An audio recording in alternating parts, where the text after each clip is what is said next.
24 గంటలు రైతులకు కరెంట్ ఇచ్చిన తొలి ఏకైక నాయకుడు కేసీఆర్ అన్నారు బీఆర్ఎస్ వర్కింగ్ ప్రెసిడెంట్ మాజీ మంత్రి కేటీఆర్. 65 ఏళ్లు పాలించిన కాంగ్రెస్ 24 గంటల కరెంట్ ఇవ్వలేకపోయిందన్నారు. కేసీఆర్ అధికారంలోకి వచ్చిన 6 నెలల్లోనే నిరంతర విద్యుత్ ఇచ్చారని చెప్పారు.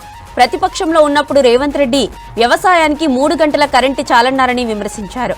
సికింద్రాబాద్ లో జరిగిన కంటోన్మెంట్ నియోజకవర్గ విస్తృత స్థాయి సమావేశానికి అటెండ్ అయ్యారు కేటీఆర్. కంటోన్మెంట్ దివంగత మాజీ ఎమ్మెల్యేలు సాయన్న, లాస్య నందిత చిత్రపటాలకు నివాళులర్పించారు. సర్పై నేతలకు అవగాహన కల్పించారు.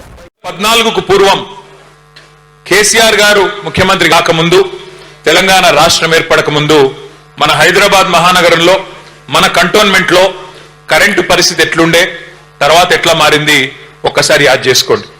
2014కు ముందు ఏ అపార్ట్మెంట్ కు పోయినా, ఏ ఫంక్షన్ హాల్ కు పోయినా, ఆఖరికి ఒక జిరాక్స్ దుకాణానికి పోయినా ఆ డీజిల్ గబ్బు లేకపోతే ఇన్వర్టర్లు కనబడేది. ఎక్కడ పోయినా ఆఖరికి పారిశ్రామికవేత్తలు పరిశ్రమలు నడుపుకునేటోళ్ళు కూడా చివరికి కరెంటు లేక వారానికి 3 రోజులు పవర్ హాలిడే ఇచ్చుకొని పరిశ్రమలు బంద్ పెట్టుకున్న పరిస్థితి. కార్మికులకు పని చేద్దామంటే కూడా పని దొరకని పరిస్థితి. అట్లాంటి పరిస్థితి నుంచి కేసీఆర్ గారు వచ్చినాక 65 ఏళ్లలో కాంగ్రెస్ ప్రభుత్వం చేయని పనిని 6 నెలల్లోనే చేసి 24 గంటల కరెంట్ ఇచ్చిన నాయకుడు ఎవరు? కేసీఆర్. 24 గంటల కరెంటు కేవలం పరిశ్రమలకు, ఇళ్లకే కాదు, భారతదేశంలో 28 రాష్ట్రాలు ఉన్నాయి. 28 రాష్ట్రాలు ఉన్నాయి.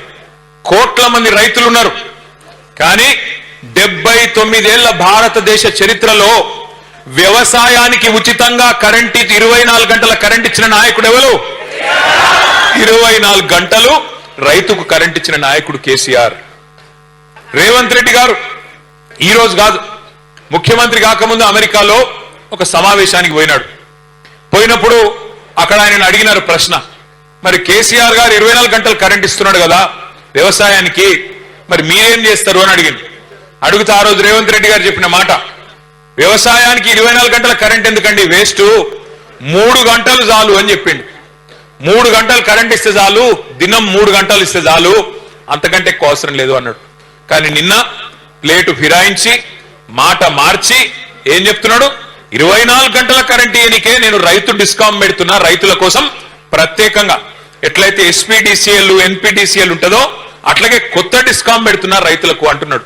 నేను ఒక్కటే మాట మిమ్మల్ని అడుగుతున్నా, రేవంత్ రెడ్డి చెప్పింది చేయడు, చేసేది చెప్పడు.